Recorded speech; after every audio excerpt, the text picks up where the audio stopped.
Bonjour à tous et bienvenue pour une nouvelle vidéo. Aujourd'hui nous allons parler d'une maladie qui s'appelle l'ostéomalacie, qui est en gros une conséquence d'une carence chronique énorme en vitamine D. En gros, dans cette vidéo vous saurez tout sur cette pathologie, comment on la diagnostique et vous connaîtrez également l'importance, la grande importance de la vitamine D. Allez, c'est parti. Commençons par la définition pure et simple de l'ostéomalacie. Alors, l'ostéomalacie c'est quoi? C'est un trouble de la minéralisation osseuse par carence chronique en vitamine D. Voyons le mot ostéomalacie au niveau étymologique. Alors je me sers beaucoup de l'étymologie car je trouve que ça apporte un plus dans la compréhension d'une construction d'un mot. Et du coup l'ostéomalacie ça signifie en grec, en fait ça vient du mot ostéo qui signifie os en grec et malakia qui signifie mollesse en grec. Et l'ostéomalacie en fait c'est une décalcification osseuse, une déminéralisation osseuse. Et en fait c'est induit par un défaut de minéralisation, souvent dû à un manque d'ion calcium et d'ion phosphate. Donc un défaut de minéralisation de la trame, de la matrice protéique du squelette. En fait c'est une sorte de en quelque sorte l'équivalent chez l'adulte du rachitisme de l'enfant. Alors justement, c'est quoi le rachitisme? Alors c'est une maladie de la croissance et de l'ossification chez le nourrisson et le jeune enfant. Elle se caractérise par une insuffisance de calcification des os et des cartilages, et encore une fois due à une carence en vitamine D et en calcium.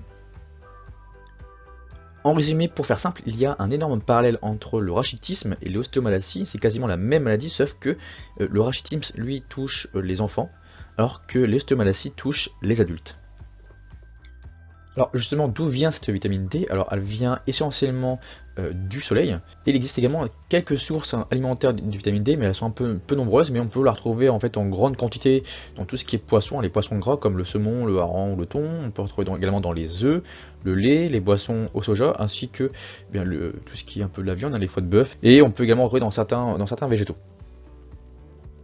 Mais revenons-nous à notre ostéomalacie, et maintenant voyons les facteurs de risque de cette pathologie. Alors, les facteurs de risque sont bien tout ce qui est les personnes âgées, tout ce qui est personnes au-dessus de 65 ans, les personnes dites institutionnalisées, par exemple dans les EHPAD. Également les personnes avec une exposition faible au soleil sont à risque d'avoir l'ostéomalacie. Également les pathologies chroniques, les personnes atteintes de pathologies chroniques comme les insuffisances organiques, le cancer, le diabète ou l'obésité, et bien sûr les femmes enceintes. Maintenant, voyons un peu la physiopathologie de la vitamine D, en tout cas son métabolisme. Donc, on l'a vu, l'origine de la vitamine D, c'est soit de l'alimentation, soit du soleil. Et en fait, on va voir un peu tout ce processus. Donc, au niveau de la peau, les rayons ultraviolets B et les UVB permettent du coup la formation de vitamine D3 à partir du 7-déshydrocholestérol, qui est un dérivé du cholestérol, qui est présent normalement dans l'organisme.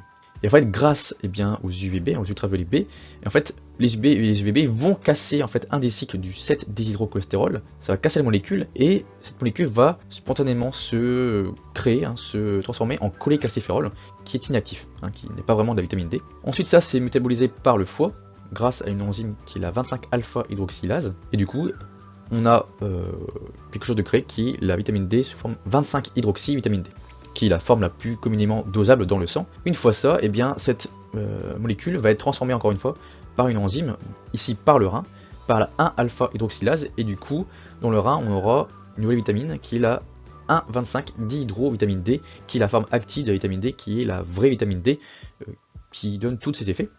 Et donc tout ce processus est stimulé par une enzyme qui s'appelle la PTH, la parathormone, ou l'hypophosphorémie, et ce processus est également inhibé par ce qu'on appelle le FGF23, qui est produit par les ostéocytes, des cellules des os, et par rétrocontrôle négatif.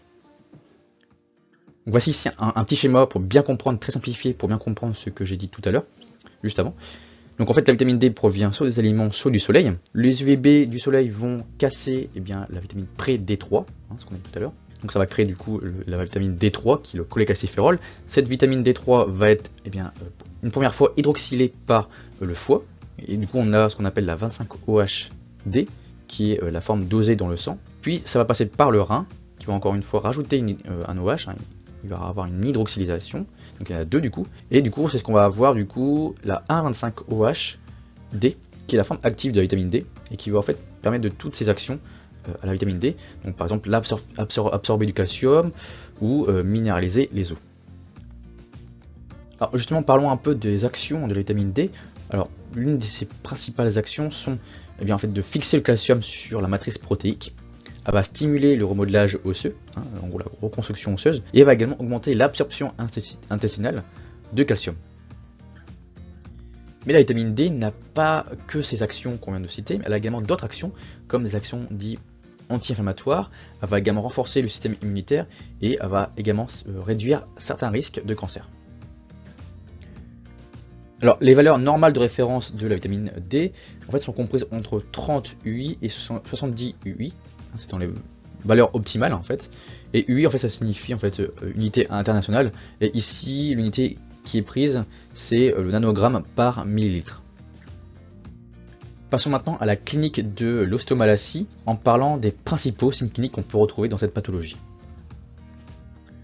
Donc à la clinique, on va retrouver principalement des douleurs osseuses, dites diffuses, mécaniques, qui vont prédominer au niveau du rachis, de la colonne vertébrale, et au niveau des ceintures, des grosses articulations. On va également retrouver une pseudomyopathie, c'est-à-dire en fait c'est une marche dandinante avec des myalgies, des douleurs aux muscles et une faiblesse musculaire. On va également retrouver des déformations osseuses, ça c'est dans les formes évoluées. Par exemple au niveau des membres inférieurs, on va retrouver un varum ou un valgum, et également au niveau du rachis, on va avoir une perte de taille, une perte de la taille du rachis. On va également retrouver par exemple un thorax dit en cloche ou en violon avec un sternum en carène et puis également bien sûr il y aura une fracture par fragilité osseuse. Donc là on a vu les signes cliniques de la carence en vitamine D, maintenant voyons ici les signes biologiques de la carence en vitamine D. Donc on va retrouver par exemple dans le sang, au niveau biologique, au niveau biologie, on va retrouver une hypocalcémie, une baisse de la calcémie, du calcium. On va retrouver une hypocalciurie, c'est-à-dire qu'une baisse du calcium dans les urines. On va également retrouver une hypophosphatémie, c'est-à-dire une baisse du phosphate dans le sang. Et à l'inverse, on va retrouver une augmentation des phosphatases alcalines. Et tout ça en fait va générer une sorte d'hyperparathyroïdie secondaire. Et en fait on parle de carence en vitamine D si c'est strictement inférieur à 10 nanogrammes par millilitre dans le sang. Alors, ce qu'il y a à savoir, c'est qu'on va pas tout le temps mesurer en fait dans le sang la vitamine D. En effet, il y a des indications restreintes au dosage de vitamine D parce que ça coûte cher et en fait parce que quasiment tout le monde est carencé en vitamine D. On va seulement doser la vitamine D dans le sang seulement si on suspecte un rachitisme, si on suspecte une ostéomalacie, s'il y a des utilisations de médicaments contre l'ostéoporose, si en fait la personne âgée fait des chutes à répétition, si on a affaire à un transplanté rénal ou après une chirurgie bariatrique.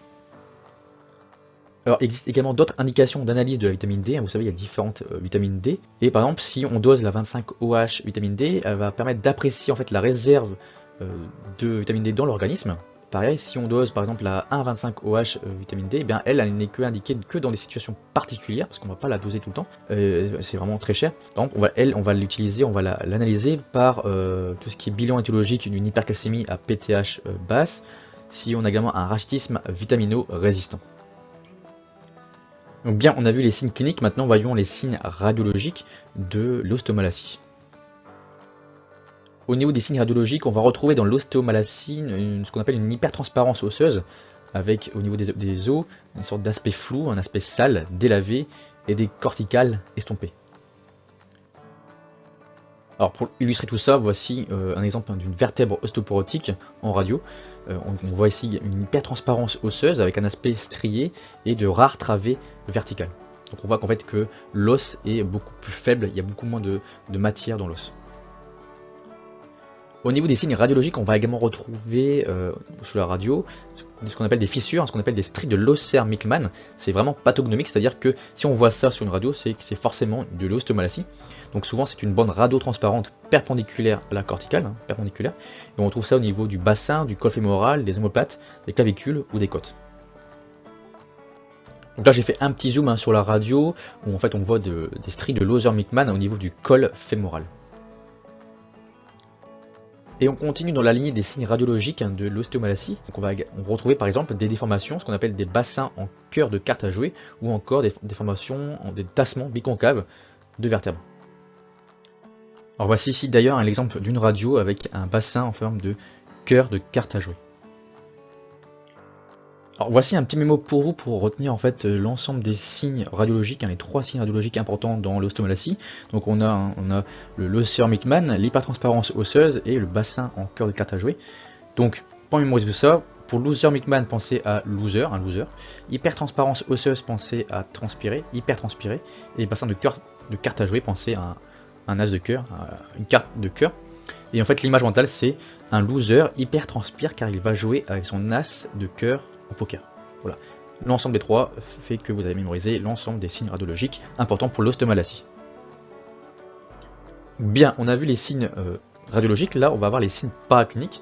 Donc les différents signes paracliniques, notamment au niveau de l'ostéodensitométrie osseuse, où en fait là, on aura une masse osseuse diminuée avec un T-score inférieur à 2,5, moins 2,5. On va également retrouver dans la scintigraphie osseuse une hyperfixation des fissures, et on peut faire également en signe paraclinique, on peut faire une biopsie osseuse au niveau des crêtes iliaques avec un double marquage à la tétracycline. Petit focus très bref sur l'ostéodensitométrie osseuse. En fait, ça va permettre de mesurer la masse osseuse. Et dans l'ostomalacie, la masse osseuse est diminuée avec un T-score inférieur à moins 2,5. Donc à l'état normal, vous et moi, nous sommes avec un T-score supérieur à moins 1. Supérieur à moins 1. Si on est en ostéopénie, en cas d'ostéopénie, on a un T-score qu'on appelle entre moins 2,5 et moins 1.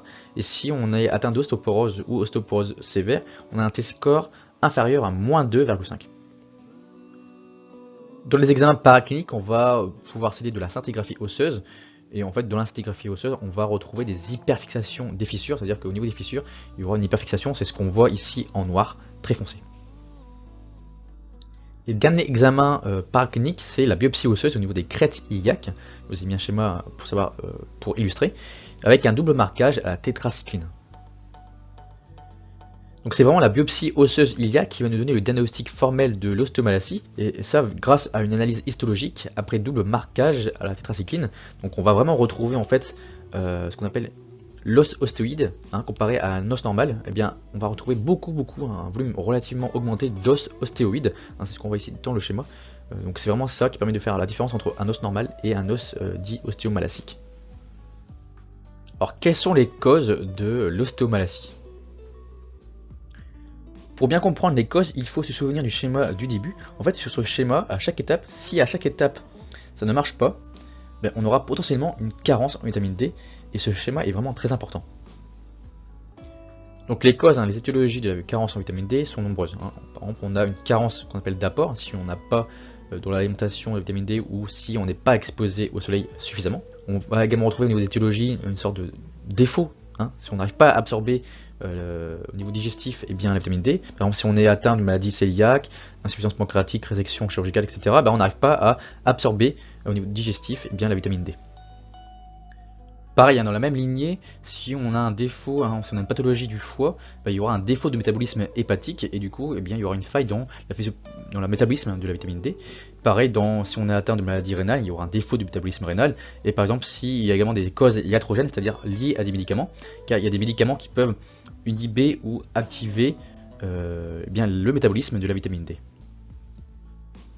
Petit rappel, le dépistage de la vitamine 25OH vitamine D est recommandé si on a affaire à des personnes qui ont une exposition solaire nulle ou quasi nulle, des personnes qui font des chutes à répétition, qui ont une ostéoporose avérée ou des maladies ou un traitement à risque d'ostéoporose ou des pathologies chroniques sévères.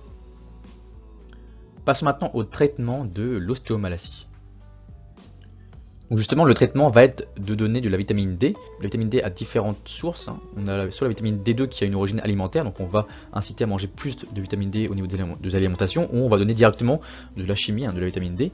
Ou l'autre origine, c'est la vitamine D3 qui a une origine solaire, donc on va inciter les gens à être exposés plus au soleil. Donc il existe différentes vitamines D, on l'a vu, mais là je fais un petit focus là-dessus. Donc on a le 1OH vitamine D3 qui est l'alpha-calcidol, elle a juste un groupe OH, qui est un groupe hydroxyle. On a le 25OH vitamine D calcifédiol, qui elle donne la réserve de vitamine D dans le corps, qui elle est fait de deux groupes OH, deux groupes hydroxyle. Et on a, pour finir, on a la 1,25OH vitamine D qui est la vitamine D active, faite par le rein, qu'on appelle le calcitriol, la triol 3, 3 groupes OH, 3 groupes hydroxyle. En plus de donner de la vitamine D pour limiter la carence, on va également supplémenter les gens en calcium, 1 à 2 grammes par jour, et en phosphore. Donc on l'a vu, il existe différentes vitamines D, et chaque vitamine D va être associée à sa cause, à sa pathologie. Donc du coup justement on va essayer de traiter selon la cause. Par exemple si on est affaire à une carence alimentaire ou à une carence d'exposition au soleil, on va donner de la vitamine D2 qui est la forme commune. Si on est atteint d'une malabsorption, on va plutôt donner du calcifédiol, la 25OH vitamine D. Et si on a une atteinte rénale, on va donner du calcitriol, le 1,25OH vitamine D qui est la vitamine D active, ou le alpha-calcidol, 1OH vitamine D en seconde intention. Donc je vous remets ici le schéma pour bien comprendre, car tout découle en fait de ce schéma. Si on a une carence au niveau solaire ou alimentaire, on va donner de la vitamine D2, la forme commune. Si on a un problème au niveau du foie, au niveau de la malabsorption, on va donner du 25 OH vitamine D3. Et si on a un problème au niveau du rein, on va donner du 1,25 OH vitamine D3. Alors voici ici un exemple de traitement de vitamine D qu'on donne souvent aux gens à l'hiver. C'est de l'Uvidose 100 000 unités internationales. Donc si quelqu'un est atteint de ostomalacie, on va faire un traitement d'attaque. Donc par exemple, si sa carence en vitamine D est inférieure à 10 nanogrammes par millilitre, eh bien on va donner 4 fois, ce que j'ai montré tout à l'heure, 100 000 unités, espacées de 15 jours. Si la suffisance en vitamine D est située entre 10 et 20 nanogrammes par millilitre, on va donner là 3 fois 100 000 unités espacées de 15 jours. Et si l'insuffisance en vitamine D est comprise entre 20 et 30 nanogrammes par millilitre, là ce sera juste 2 fois 100 000 unités espacées de 15 jours. Donc ça c'est le traitement d'attaque.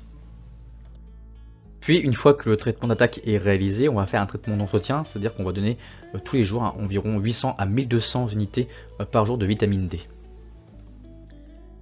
Et du coup, en fait, pour éviter justement cette carence en vitamine D, bien on va faire de la prévention, c'est-à-dire qu'on va donner systématiquement aux sujets âgés de la vitamine D, 100 000 unités par trimestre.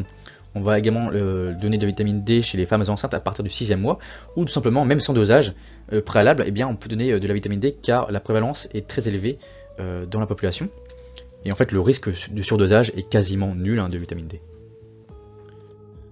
En effet, quasiment tout le monde, 80% de la population est carencée en vitamine D. Donc, au niveau des recommandations quotidiennes en vitamine D, il est recommandé pour les personnes comme vous et moi d'avoir une dose quotidienne de 600 unités de vitamine D. Et en fait, 15 minutes de soleil par jour suffit en fait à avoir notre dose quotidienne de vitamine D. Alors ça y est, la vidéo est enfin terminée, j'espère qu'elle vous aura plu, j'espère que vous aurez appris plein de choses sur cette pathologie qui est l'ostomalacie et la carence en vitamine D. Donc si c'est le cas, n'hésitez pas à vous abonner, à mettre un petit pouce bleu, à mettre un petit commentaire. Et on se dit à très très vite pour de nouvelles vidéos, pour de nouvelles aventures. Allez, ciao.